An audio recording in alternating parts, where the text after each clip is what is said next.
"My jet doesn't take used parts!" Grace screamed across the hangar, hurling the freshly overhauled actuator onto the table in front of Adrian Carter. The safety engineer pointed at the serial code scraped clean off the shining new part that had just been bolted onto an $80 million business jet. Nobody listened to the single father standing quietly beside the wing. 6 minutes later, the aircraft rolled onto the runway. At 3,000 meters, the left flight control locked solid, the cabin lurched violently sideways, and Grace heard Adrian say the words she would never forget. The thing she called new was about to kill everyone on board. Stay until the end to find out whether Grace would protect her reputation or expose the man who had betrayed her from the inside. Adrian Carter was 36 years old, a former safety engineer who had spent 12 years working inside a major business jet manufacturer before becoming an independent investigator trusted by insurers to catch what everyone else overlooked. He had a rare gift for noticing the smallest inconsistency in a component, a maintenance log, or a line of flight data, and he carried that gift with a quiet, unshakable discipline that no title or paycheck could bend. The morning at Whitmore Aviation Center in Dallas, Texas began in chaos. Grace Whitmore needed to reach Denver before noon to sign a logistics contract worth $4.2 billion, and with barely 1 hour before departure, the diagnostic system flagged an irregularity in the left flap actuator. Joseph Walker, the longtime head of maintenance, proposed installing a factory-overhauled actuator, a part that had once flown on another aircraft but had since been disassembled, inspected, refitted with new wear components, and recertified to full standard. Mason Reed, the vice president of aviation operations, rejected the idea immediately and produced a brand new actuator still in its factory box, insisting it had been rushed in overnight from a premium supplier. Adrian Carter, an aviation safety engineer hired by the insurance underwriter to oversee pre-flight inspections, studied the new part under a work light and noticed 3 things that did not belong: a serial number stamped shallower than the manufacturer's standard, a seal coating in the wrong shade of paint, and a traceability code that looked sanded down and re-etched. He asked for the flight to be delayed until the part's origin could be verified, and that was the moment Grace walked into the hangar and saw only a component with a few surface scratches, which she mistook for something old and inferior. Adrian tried to explain that the overhauled part carried a complete certification history while the gleaming new one had none at all, but Grace was already convinced he was manufacturing a crisis to prove his own importance, and the row that followed ended with her shouting the line that would haunt the entire hangar into silence. Adrian thought briefly of the short phone call he'd had with his 8-year-old daughter Hannah that morning, who had only asked when he was coming home, and he remembered the promise he had made himself years earlier after losing his wife to a crash caused by a counterfeit part. He would never sign off on an aircraft he did not trust to bring everyone back. He told Grace plainly that he would not approve the new actuator, and when Mason immediately turned to Joseph and ordered him to sign in Adrian's place, the older mechanic's hand trembled around the pen. Adrian leaned close and told Joseph quietly that the signature was not just approving a component, it was approving a bet on every life about to board that aircraft. Joseph asked for the electronic paperwork on the new actuator, and Mason produced a thick file complete with signatures, inspection stamps, and an order number. But Adrian noticed the manufacturing date printed on the documents predated the factory's own records for when that product line had even begun production, and when he traced the supplier code, he found the company listed on the invoice had only been incorporated 14 months earlier, nowhere near the 8 years of aviation supply history it claimed.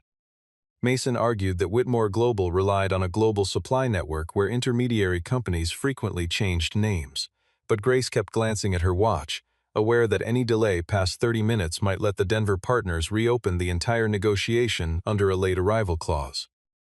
Adrian offered 3 safe alternatives: install the certified overhauled actuator, delay the flight to verify the new part, or charter a replacement aircraft, and Mason dismissed each one in turn, claiming the overhauled part did not match the CEO's image, that verification could take hours, and that a chartered jet lacked the security needed for the meeting ahead. When Grace turned to Captain Lucas Bennett and asked if the aircraft could fly, he answered carefully that it could pass a ground test, but a ground test proved nothing about how it would hold up under real flight loads. Mason cut back in, insisting all of this caution was excessive, and Adrian ran a specialized light over the actuator housing, discovering a thin coating layered over a weld point that suggested the part wasn't new at all but assembled from manufactured components of unknown origin. Before he could photograph the evidence, Mason snatched the part out of his hands and ordered the ground crew to finish the installation, and Grace announced that the flight would leave on schedule regardless. Adrian pulled his certification tag from the technical file and wrote across it in plain language that he did not approve the part because its origin could not be verified, an act that enraged Mason, who warned that Adrian would never again be hired by any company connected to Whitmore Global.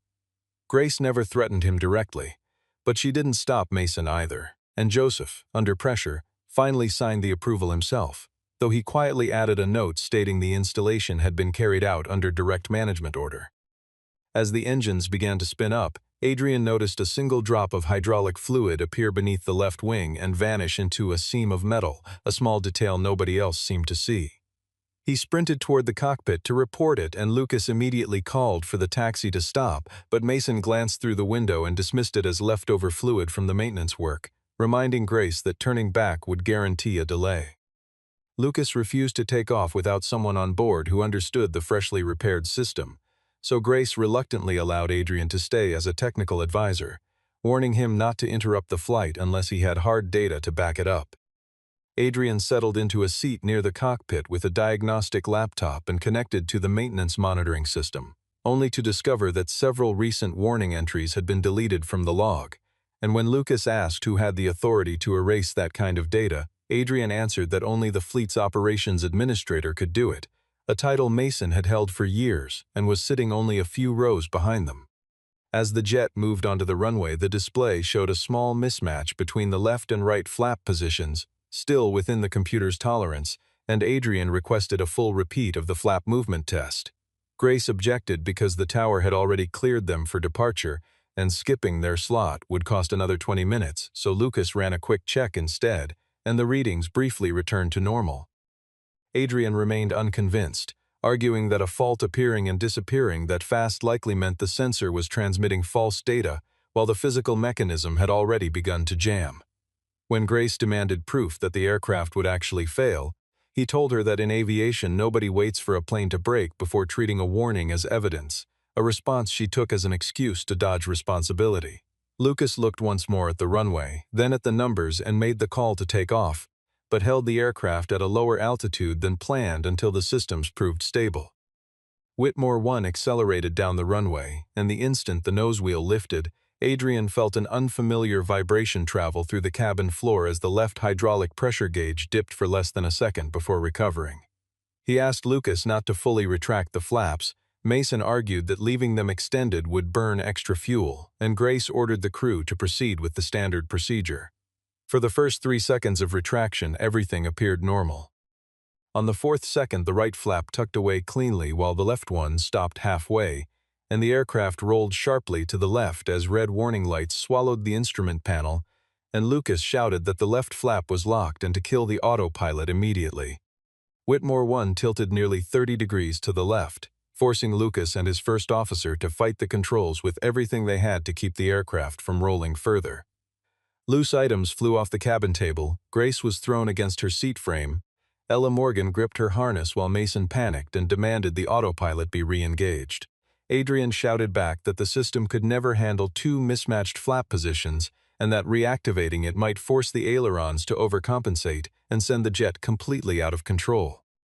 Lucas fought the aircraft level by hand, cut speed, and requested an emergency return to the airport, but a second problem emerged fast. The jammed actuator wasn't just holding the left flap in the wrong position, it was bleeding hydraulic pressure from the entire left system, and if that pressure dropped to 0, the aircraft could lose control of its landing gear, its brakes, and part of its wing surfaces. Adrian's diagnostic laptop showed the motor inside the actuator drawing 3 times its normal current, which told him the internal gearing had likely jammed or shattered outright, and when Mason insisted a brand new part could never fail this fast, Adrian answered flatly that it had never been a genuine new part to begin with. Grace watched the pressure keep falling, and for the first time her certainty cracked. She asked if Adrian could fix it mid-flight, and he explained that nobody could replace an internal wing actuator while airborne, that all they could do was isolate the failed component, protect what remained of the system, and find a way down. He asked for access to the maintenance panel at the rear of the cabin, and Mason claimed it had been locked during a recent security upgrade. When Adrian asked who had ordered that lock installed, Mason offered no answer, and Ella, watching his face, began to suspect there was more to this than a simple parts failure. Grace ordered Mason to provide the access code, and he claimed he couldn't remember it, while Lucas warned they had only minutes left before pressure dropped below a survivable threshold. Adrian pried the panel open with an emergency toolkit and found a circuit breaker sealed with a tamper tag that didn't belong to the manufacturer, proof that someone had deliberately disabled the maintenance alerts that should have appeared on the main screen long before this flight ever left the ground. When Grace asked why anyone would do that, Adrian looked directly at Mason and told her it was so a substandard part could slip past inspection, and though Mason immediately tried to shift the blame onto Joseph, the aircraft shuddered again as a low thud rolled through the left wing and the hydraulic pressure fell nearly to zero, right as Lucas announced the landing gear wasn't responding and the nearest runway was less than 10 minutes away. Lucas called for a gravity drop landing gear procedure, but with the aircraft still banked unevenly, the load wasn't distributed correctly, and if the gear deployed while the jet remained off balance, one side could lock while the other failed to, risking a roll on touchdown. Down on the ground, the tower controllers cleared every other aircraft out of the surrounding airspace and rolled fire trucks and ambulances into position along the runway, while inside the cabin the flight attendant moved row by row, checking harnesses and quietly preparing passengers for what might come. Grace could hear her own pulse over the noise of the straining engines, and for the first time since boarding she understood that no amount of money or authority could buy back a single second once it was gone. Adrian proposed isolating the hydraulic line feeding the broken actuator first, which meant reaching an isolation valve behind a technical floor panel near the tail, and Grace ordered Mason to help him get there. Mason refused, claiming that opening the floor mid-flight violated safety protocol, and Ella pointed out dryly that the entire flight had already become an emergency the moment the flap locked. Adrian and Mason moved toward the tail together, but as Adrian opened the technical hatch, Mason tried to yank the diagnostic laptop out of his hands, insisting he was only making things worse. Adrian realized in that instant that Mason was terrified of what the recorded data would reveal. A brief struggle followed, though it never turned into anything more than Adrian pinning Mason back while calling for Grace to keep him away from the equipment. And for the first time in the flight, Grace openly sided with the engineer she had humiliated only hours earlier, ordering Mason into his seat and having Ella confiscate his phone and company credentials. Adrian pulled up the floor panel and located the hydraulic valve cluster. But the identification labels had been misapplied, and closing the wrong valve risked shutting down whatever functioning hydraulics remained. Forced to rely on memory of the aircraft's schematics and the temperature of each line, he traced the correct path to the left wing and sealed off the leaking valve by hand. The pressure loss stopped, though the system now held barely 28% of normal capacity, and the aircraft remained banked because the jammed flap was still stuck halfway, forcing Lucas to balance uneven engine thrust and aileron input just to hold a straight heading. Adrian suggested landing with mismatched flaps, but the higher touchdown speed that required meant the short runway at Whitmore Aviation Center was no longer an option, and they would need to divert to an international airport with a longer strip. Fuel wasn't the concern. The question was whether the failing hydraulic system could hold out that long. When Grace asked Lucas for their odds, he refused to give her a number, saying only that their chances would keep shrinking with every minute they failed to act as one team, and Adrian returned from the cabin to lay out 3 options for Grace to choose from herself. Turn back to the closer private airport with its short runway, continue 12 more minutes to the international field with a longer one, or attempt a reversal cycle on the jammed actuator that carried real risk of snapping the wing mechanism entirely. Grace looked at the man she had dismissed as an obstacle only hours before and asked what he would choose, and when Adrian picked the longer runway and refused to gamble with the reversal maneuver, she handed full technical authority to him and Lucas without hesitation. As the aircraft turned onto its new heading, Adrian noticed the actuator's temperature climbing fast, a sign that whatever was jammed inside the wing might soon catch fire. Thin smoke began curling near the root of the left wing as the heat sensor flagged the failing actuator running dangerously hot, and Adrian explained that the seized motor was still drawing current, which meant the wiring could ignite and spread toward the nearby fuel tank if it wasn't cut. He asked Lucas to kill all auxiliary power to the left side, a move that would sacrifice a few remaining systems but eliminate the fire risk. and Lucas agreed as part of the cabin dimmed into shadow. Mason suddenly lunged for his phone, still in Ella's hands, insisting he needed to reach the company's lawyers before anyone gave a statement that could be twisted against them. But Grace blocked him and made clear the only priority left was getting every person on that aircraft safely to the ground. Ella unlocked Mason's phone using an administrative code she recognized from the company's operating system and found a trail of deleted messages, one of which referenced making sure no warning appeared before the Denver flight. She couldn't read everything in the chaos, but Grace understood instantly that this was no isolated mistake. In the cockpit, Lucas lined up for the longest available runway as a strong crosswind made the approach even harder, and Adrian suggested dropping the landing gear by gravity just before the final approach to shorten how long the weakened system had to bear the load. The nose and right gear locked cleanly into place, but the left gear only partially extended, and there was no longer enough pressure left in the system to pull it back up or force it fully down. Adrian remembered a mechanical release cable located behind the baggage compartment wall, though reaching it while the aircraft shook violently was its own kind of danger.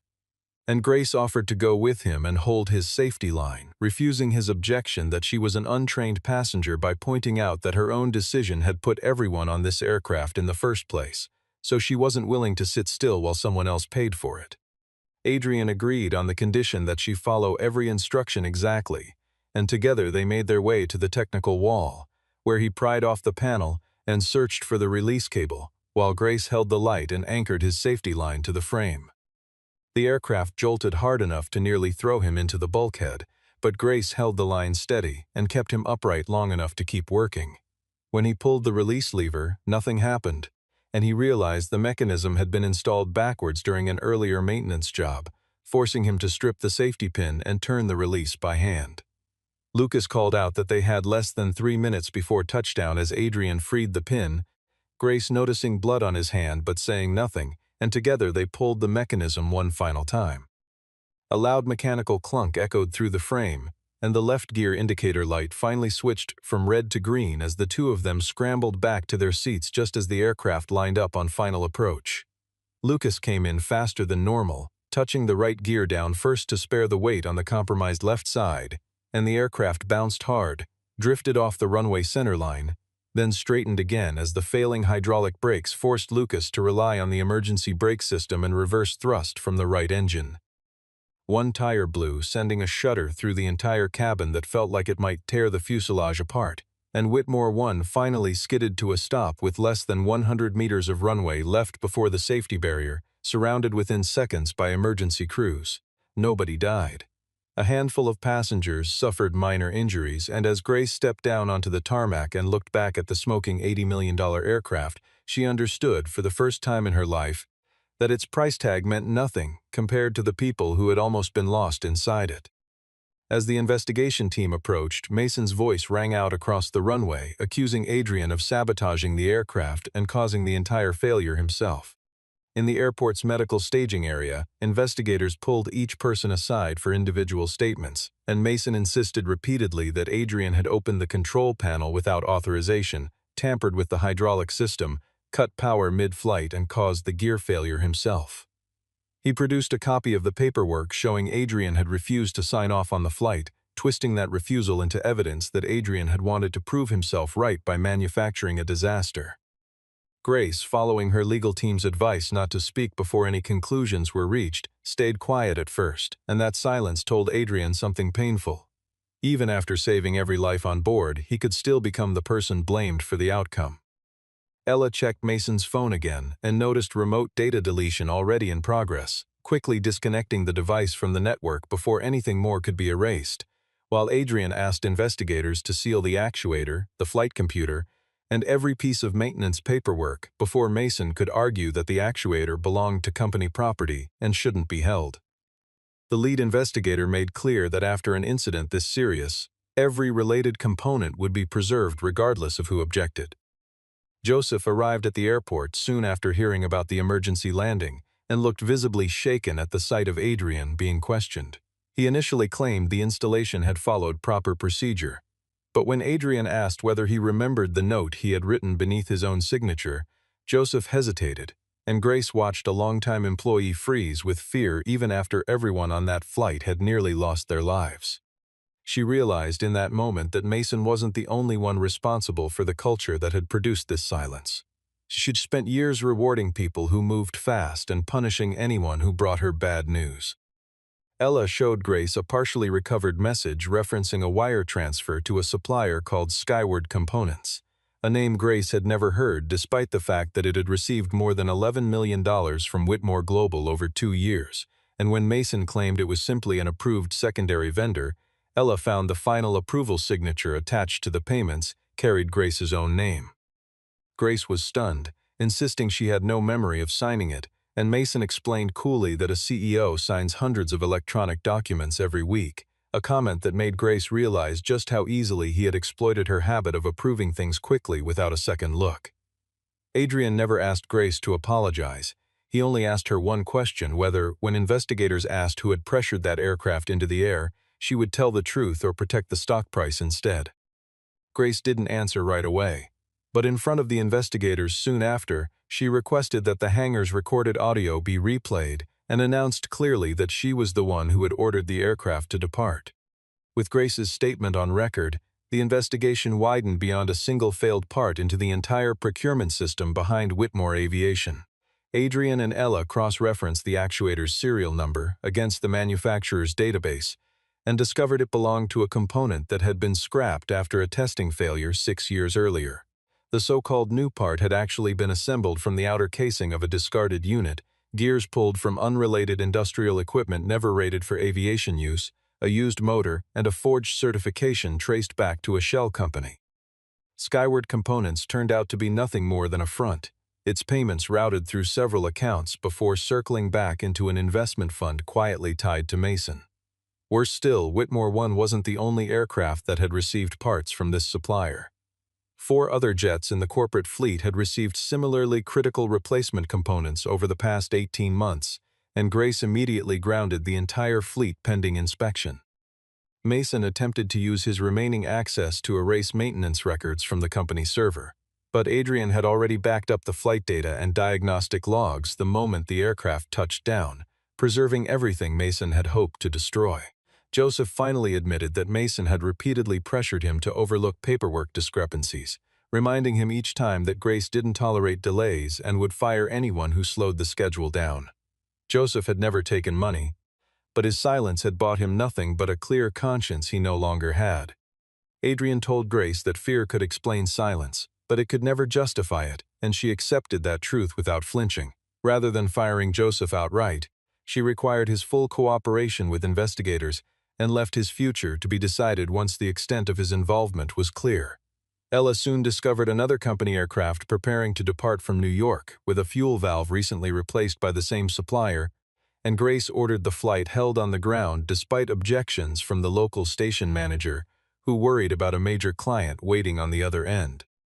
Grace's answer was final: no contract was worth more than a human life. When technicians finally inspected the New York aircraft, they found the counterfeit fuel valve already cracking from the inside, a failure that would very likely have caused a catastrophic leak in flight had the plane taken off as scheduled. News of the emergency landing spread quickly through the industry, and within a day analysts were already speculating about what the incident would mean for Whitmore Global's upcoming quarter, while insurers and regulators alike began requesting copies of every maintenance file connected to the fleet. The board convened an emergency meeting soon after, and its advisors urged Grace to frame the incident as the work of a rogue mid-level manager and an outside vendor, nothing more. Under that plan, Mason would be quietly dismissed, the faulty components replaced without public disclosure, and Grace would never have to admit she was the one who had pushed the flight into the air, while Adrian would be offered a substantial settlement in exchange for signing a confidentiality agreement. Grace met privately with Adrian and offered him $5 million before he even let her finish outlining the terms, cutting her off to say he wouldn't accept it. He explained that if the truth stayed buried, other companies could still be buying components from the same network, and the next accident might happen on an aircraft without anyone like him aboard to catch it in time. Grace admitted that full disclosure could cost Whitmore Global billions of dollars, put thousands of jobs at risk, and likely end her position as CEO, but Adrian reminded her that everyone on that flight had nearly died because their own colleagues believed she cared more about her schedule than the truth, and that continuing to hide it would only prove them right. Grace returned to the boardroom and rejected the cover-up plan outright. And though several board members threatened to push for her removal, she accepted that risk and directed Ella to turn every document over to federal investigators, while also deciding to hold a live press conference with no prepared script to hide behind. Before stepping in front of the cameras, Grace apologized to Adrian, not for the aircraft, but for building a system of power that had turned the man telling the truth into the one who looked guilty. And while Adrian accepted her apology, he told her plainly that the change would only mean something once people with far less power than he had felt safe enough to speak up to. Grace walked onto the podium just as the company's stock price began sliding across the screen behind her. In front of dozens of reporters, Grace laid out the full truth without softening any of it. She had ignored a technical warning, she had forced the flight to depart on schedule, and the culture she had built inside her own company had made employees too afraid to report real danger, a fear Mason had exploited to funnel counterfeit parts through the fleet for profit. She refused to frame herself as a victim, taking responsibility for allowing the conditions that made the fraud possible in the first place. Ella handed the full case file to federal investigators, and Mason was arrested on charges of fraud, forging aviation certifications, obstructing an investigation, and endangering passengers. The Skyward Components network was dismantled soon after, and hundreds of counterfeit parts scattered across other companies were recalled before they could cause further disasters. Joseph was suspended but avoided prosecution after cooperating fully, later joining a training program focused on safety reporting responsibility. The board allowed Grace to remain as CEO, but only under independent oversight, and she used the moment to rebuild the company's safety culture from the ground up. Any technician could halt a flight without needing approval from above. No manager could ever punish someone for reporting a risk. Every component required an independent traceability record, and the safety division would report directly to the board instead of through operations. Adrian was offered the newly created role of Director of Aviation Safety, and he only agreed once the authority to ground a flight was written into company policy in a way no CEO could ever override again. Months later, Adrian left the hangar after a long day of inspections, and Hannah appeared briefly at the gate, running to wrap her arms around her father the moment she saw him. Grace stood a short distance away, careful not to intrude on something that belonged only to the two of them, watching Whitmore One sit fully repaired nearby, now carrying certified overhauled components throughout its systems. When Adrian asked, with a faint smile, whether she still had a problem with used parts, Grace answered simply that she never had a problem with age at all, only with anything that didn't have the truth standing behind it. Value was never about how new something looked, but about how honestly it had been proven, and power alone had never been what caused the disaster. The disaster came from a kind of power that made everyone who knew the truth too afraid to say it out loud.